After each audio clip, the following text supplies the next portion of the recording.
ఇక్కడికి విచ్చేసిన ప్రజలందరికీ నా నమస్కారం. నాకు ఈ అవకాశాన్ని ఇచ్చిన గౌరవనీయులైన కేసీఆర్ గారికి, కేటీఆర్ గారికి, హరీష్ రావు గారికి నా ధన్యవాదాలు. ఎర్రగడ్డ అంటేనే బీఆర్ఎస్ అడ్డా. మాగంటి గోపీనాథ్ గారు ఎప్పుడు నిలబడినా ఇక్కడ మంచి మెజారిటీతో వచ్చేది. గోపన్న ఆశయాలతో వచ్చిన నాకు ఇంతకంటే ఎక్కువ మెజారిటీ రావాలి. ప్రతి ఒక్కరూ బయటకు వచ్చి ఓటు వేసి సహకరించాలని కోరుకుంటున్నాను.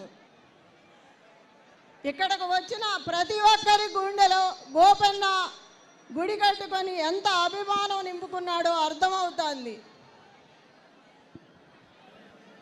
నా పిల్లలు గడప గడపడికి వెళ్తుంటే ఎన్నో కేసులు పెట్టారు. ఇప్పుడు వరకు నా మీద కూడా ఎన్నో కేసులు పెట్టారు. ఒక కుటుంబాన్ని వేధించి ఇలా హింసించడం, ఒక మహిళని ఇలా చేయడం పద్ధత? దీన్ని రాజకీయం అంటారా?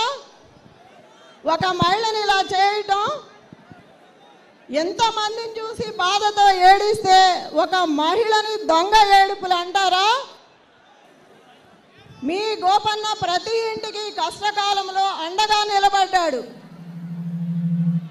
నాకు ఈ కష్టకాలంలో మీ అందరూ ఇంత అండగా నిలబడినందుకు నాకు గర్వంగా ఉంది. మీ ఇంటి ఆడబిడ్డగా స్వీకరించి ఆదరించాలని కోరుకుంటున్నాను.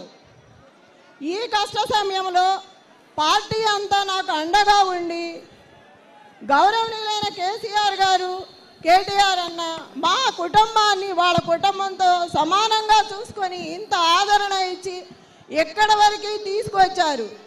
ఇంత ఆదరణ ఇచ్చి సపోర్ట్ చేసి ఇక్కడికి వరకు వచ్చిన ఆ కుటుంబానికి, ప్రతి కార్యకర్తకి ఎంత అండగా ఉంటుందో నన్ను చూసి మీరు చేర్చుకోవచ్చు. కేటీఆర్ అన్న ప్రతి కార్యకర్తకి మా కుటుంబానికి ఉన్నంత అండగా నిలబడతారు. ఎవరికి భయపడాల్సిన అవసరం లేదు. ఎన్నో బెదిరింపులు వస్తున్నాయి. ప్రతి డివిజన్లో బీఆర్ఎస్ కార్యకర్తల్ని భయపెడుతున్నారు, బెదిరిస్తున్నారు. అయినా కూడా ప్రతి ఇంటి నుంచి ఒకే మాట వస్తుంది, గోపన్న కోసం, మీ గోపన్న కోసం ఏదైనా చేస్తామని మాట ఇచ్చారు. నిన్ను ఎంత భయపెట్టినా నీకు మేము అండగా ఉన్నామనే ధైర్యాన్ని ఇస్తున్నారు ప్రతి ఇంటి నుంచి. అదే ధైర్యాన్ని చివరి వరకు అండగా ఉండి నిలబెట్టుకోవాలని కోరుతున్నాను.